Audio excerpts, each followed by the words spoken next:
होने वाली थी इमरान प्रतापगढ़ी को, जिसको लेकर सोलापुर के बहुत सारे लोग आपकी राह देख रहे थे, लेकिन एंड मोमेंट पर आपकी जो है सभा कैंसिल होगी। क्या कुछ जनता को संदेश देना? एक्चुअली मसला ये हुआ कि हम नागपुर से टेक ऑफ नहीं कर सके।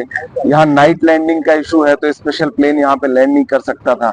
लेकिन चूंकि हमने सोलापुर से वादा किया था कि हम आएंगे, तो उस वादे को निभाने के लिए मैं नांदेड़ में लैंड किया और नांदेड़ से बाई रोड आ रहा हूँ। इतना दिन भर कैंपेन करने के बाद तो सोलापुर के लोगों से जो एक वादा था उसे निभाने के लिए आया, और कल हम आवाम से यहाँ मुलाकात करेंगे, सभा भी करेंगे, रोड शो भी करेंगे, लोगों से मिलेंगे। अब आ गए हैं। महाराष्ट्र भर में आप घूम रहे हैं, चल रहे हैं, किस प्रकार का माहौल महाविकास आघाड़ी के साथ लग रहा है आपको?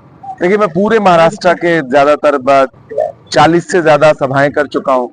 महाविकास आघाड़ी की सरकार बनने जा रही है। महायुति के खिलाफ गुस्सा है, लोग महायुति की सरकार बदलना चाहते हैं, हटाना चाहते हैं, और सारे समाजों का एकजुट समर्थन मिल रहा है महाविकास आघाड़ी को।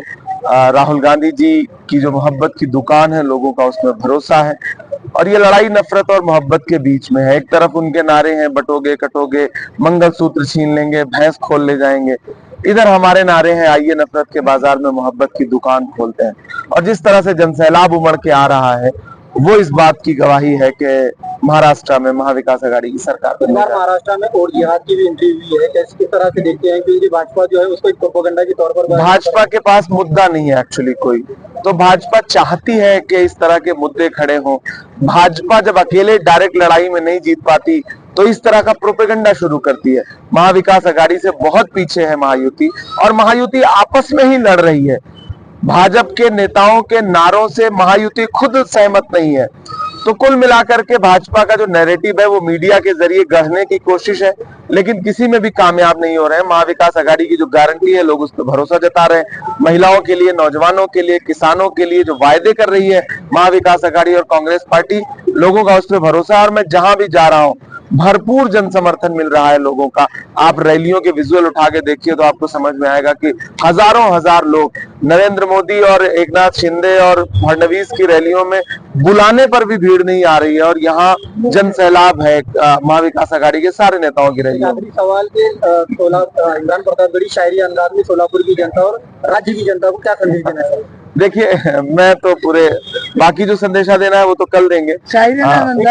आज तो बस लोगों से ये कहना चाहते हैं कि ये जो लड़ाई है वो एक आमदार चुनने भर की लड़ाई नहीं है। ये लड़ाई महाराष्ट्र में महाविकास आघाड़ी की सरकार बनाने की लड़ाई है। दिल्ली में बैठा हुआ हाकिम महाराष्ट्र को रिमोट कंट्रोल से चलाना चाहता है, और वो भी गुजरात के रिमोट कंट्रोल से।